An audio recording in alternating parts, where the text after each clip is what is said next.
So, Bob Bryant got away? I knew I'd never find him in South America. What about the other killer? Yeah, you kinda glossed over that one. Well, I found Jim not long after my showdown with Ringo. At the time, he was riding with the James Younger gang. Did I neglect to mention that?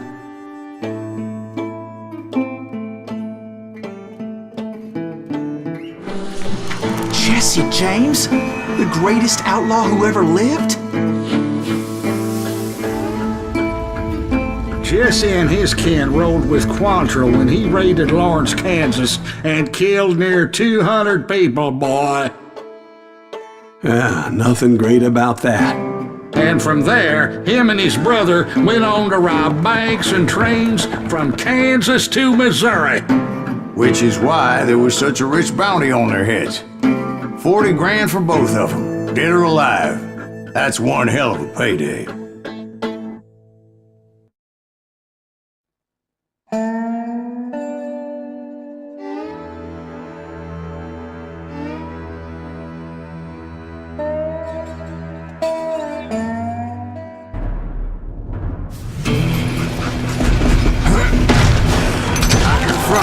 They were robbing a train. Bullets were flying at me from every which way. But I knew I'd have to fight my way forward if I was going to find this Jim.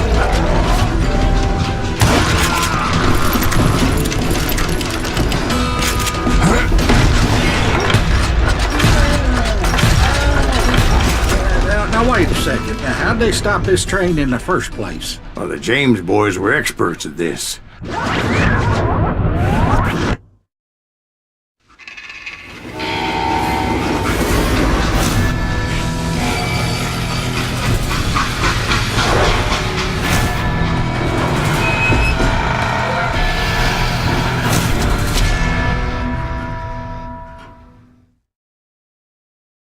They hopped a freight train having heard there was a big payroll in the express safe. So, I hopped the same train.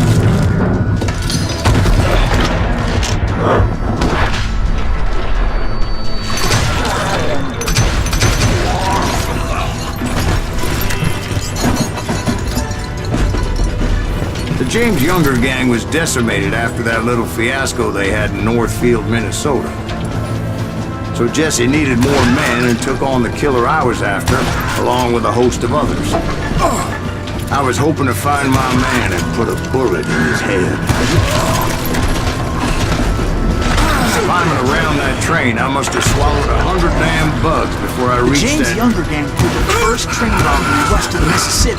Sounds like you hold them in high regard. Everyone knows they were the most famous outlaw gang ever. And you took them all on by your nose. Again. I'm finding this all a little hard to swallow, friend. Well, maybe you need to wash it down with some whiskey. By the way, did I mention that train was flying down those tracks like a bat out of hell? Anyway, excuse me, Ben, but where would I find the gentleman's facilities? Suddenly I have an urgent need to drain my one-eyed snake. Well, I've had more than a few drinks, and I've been sitting here for quite a spell. Right through there. Let me show you. I've never heard so much malarkey in my life. You think he's bullshitting us? You don't think he's Silas Greaves? I think he's just some old drunk looking for some free liquor. I don't know, Jack. I think I believe it. You don't think he met Jesse James? Boy, you gotta be kidding me. That story makes no sense at all. Jack. I mean, you gotta be 2 bricks short of a load to believe that cock and bull story. I don't agree. Jack, lay off the But bar. you seriously think that tired old man went toe-to-toe with Jesse James? Well, that's better. Did I mention that this Jim was married to the infamous Belle Starr? Of course, I didn't learn that until later. Anyway, I made my way forward the best I could. Around the sides, over the roof. At some point, some sumbitch saw me and shouted out, "It's the damn Pinkertons!" It's the damn Pinkertons! Now, I never worked for that lyman cocksucker, but I guess they assumed I was one of his assassins. Those evil bastards firebombed Jesse's mother's house and killed his stepbrother. It was no wonder each and every asshole on that train wanted to be dead. Everybody's always mistaking you for somebody else, aren't they? Why is that, I wonder? I came across a flat car piled high with logs and had to come up with a creative way to make my way forward.